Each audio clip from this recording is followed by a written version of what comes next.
असदुद्दीन जी पता नहीं किस प्रकार से उन्होंने बैरिस्टर पढ़कर बैरिस्टर बन गए।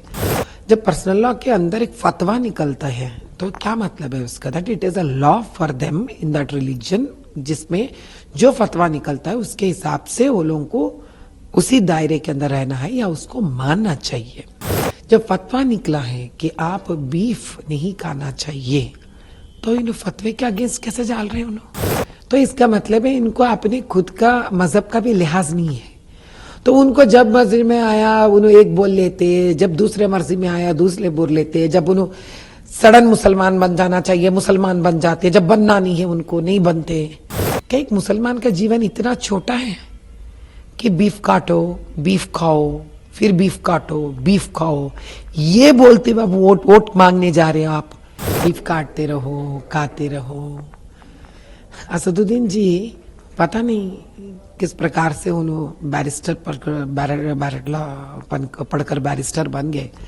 उनको शायद पता लगना चाहिए जब एक फतवा निकलता है, क्योंकि ये पर्सनल लॉ बोलकर घूमते रहते ना बोलते हुए।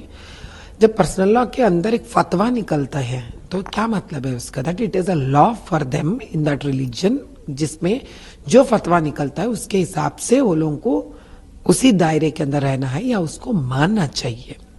जब फतवा निकला है कि आप बीफ नहीं खाना चाहिए, तो इन फतवे के अगेंस्ट कैसे जाल रहे हैं उन्होंने? तो इसका मतलब है इनको अपने खुद का मजहब का भी लिहाज नहीं है। तो उनको जब मर्जी में आया उन्होंने एक बोल लेते, जब दूसरे मर्जी में आया दूसरे बोल लेते, जब उन्होंने सडन मुसलमान बन जाना चाहिए मुसलमान बन जाते, जब बनना नहीं है उनको नहीं बनते। भाई इसके अलावा मैं आप एक सवाल करती हूँ आपसे, क्या एक मुसलमान का जीवन इतना छोटा है कि बीफ काटो बीफ खाओ फिर बीफ काटो बीफ खाओ, ये बोलते हुए वोट मांगने जा रहे हो आप? असेंबली इलेक्शंस पे भी उन्होंने ऐसे एक मुद्दा खड़ा करे, शायद आपको याद नहीं है, तभी भी उन्होंने यही बताया अगर आप AMIM को वोट नहीं दोगे तो ये लोग आपको बीफ खाने नहीं देते। ये मुसलमान की जिंदगी को इतना छोटा क्यों बना के दिखा रहे हो लोग? हम तो किसी को बोल के नहीं फिरते ना, तुम तरकारी खाओ, हमारे को वोट डाले तो तरकारी खाने देते, नहीं तो तरकारी खाने नहीं देते या चावल खाने नहीं देते। अरे यार, किसी की जिंदगी पढ़े लिखे होना, एक ऐसे ओहदे पे आना कि शान बनी खुद के लिए परिवार के लिए देश के लिए पैरों पे खड़े रहने की बात कहना चाहिए, जहां पे आप पढ़े लिखे हो जाओ। हाँ, आप डॉक्टर बनो, इंजीनियर बनो, चार्टर्ड अकाउंटेंट बनो, तो मेरे जैसा लॉयर बनो, ऐसा तो कुछ बोलना चाहिए ना। बीफ खाओ का क्या मतलब है? बीफ काटो का क्या मतलब है?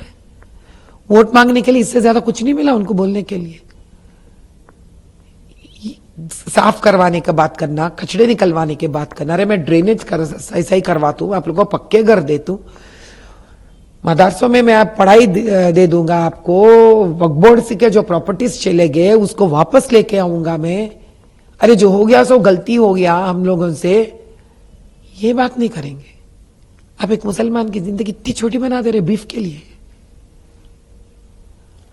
ताजुब की बात है मेरे लिए तो ये।